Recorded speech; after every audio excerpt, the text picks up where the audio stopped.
When people talk about Mount Everest, they talk about summits, they talk about records, they talk about personal triumph, they talk about standing on the roof of the world.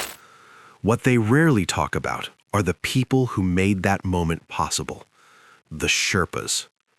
Long before a single climber takes their first step toward the summit, Sherpas are already on the mountain. They fix ropes through deadly ice falls. They carry oxygen bottles heavier than their own bodies. They set up camps in places where the human body is already breaking down. They do this repeatedly, not once. This is their job. For foreign climbers, Everest is a once-in-a-lifetime dream. For Sherpas, it is seasonal work. Each ascent is not about glory, but responsibility. If a rope is not fixed correctly, someone else may die. If supplies are delayed, climbers above may not survive the night. Sherpas carry the burden of other people's ambitions, often at the cost of their own lives. The most dangerous place on Everest is not the summit.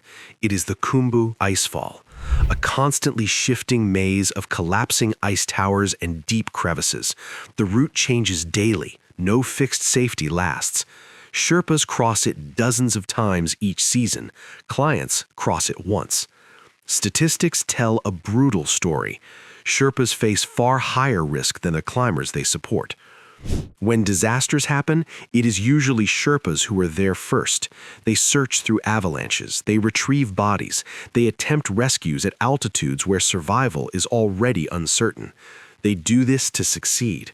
Often, they do not, and sometimes they die trying to save others.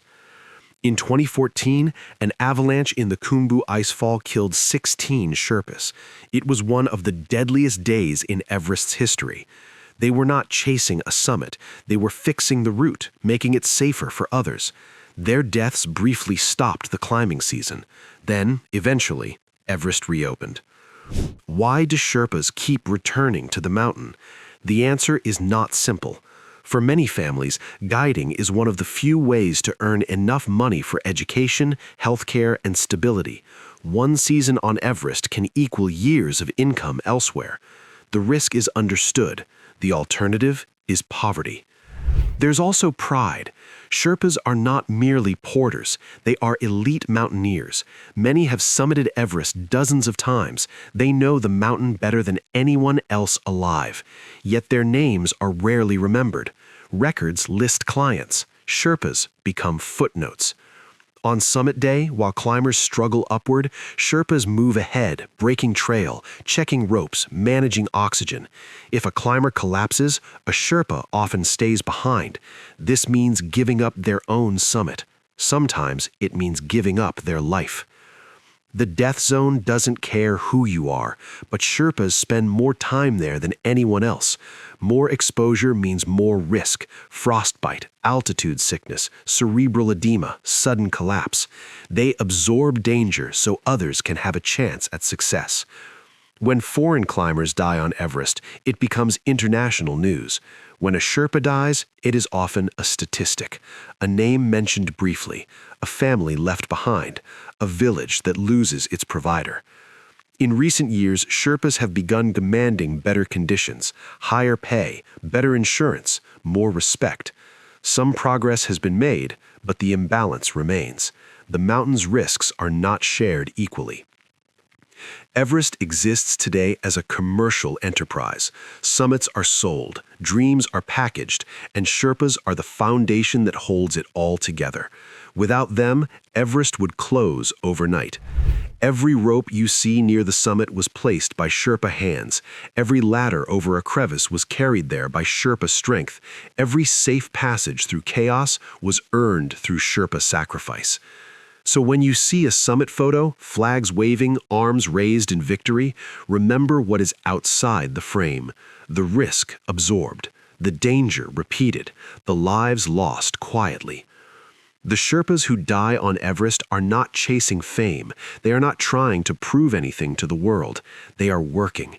They are doing a job that places their bodies again and again in the most dangerous parts of the mountain, so others can experience a moment of triumph. When a Sherpa does not return home, there is no global headline. There is a quiet village, a family waiting, children who grow up knowing their father through stories and photographs. Compensation can never replace a life. Money does not raise children.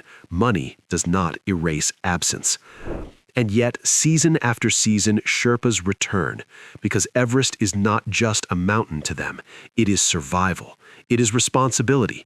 It is the only path many families have towards education, healthcare, and a future beyond poverty.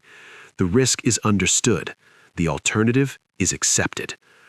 Modern Everest is built on this acceptance.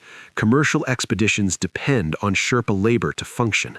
Without them, ropes would not be fixed, camps would not exist, oxygen would not reach the summit. The entire system collapses without Sherpas. So when we celebrate a summit, we must ask an uncomfortable question. Who carried that success upward? Who crossed the icefall first? Who stayed behind when someone collapsed? And who paid the price? The Sherpas who die on Everest do not die for the mountain. They die so others can reach the top. And until that truth is fully acknowledged, every victory on Everest carries a shadow shaped like sacrifice. Because the highest cost on Mount Everest is not paid at the summit, it is paid long before, by the people whose names the world rarely remembers, but whose lives made the climb possible.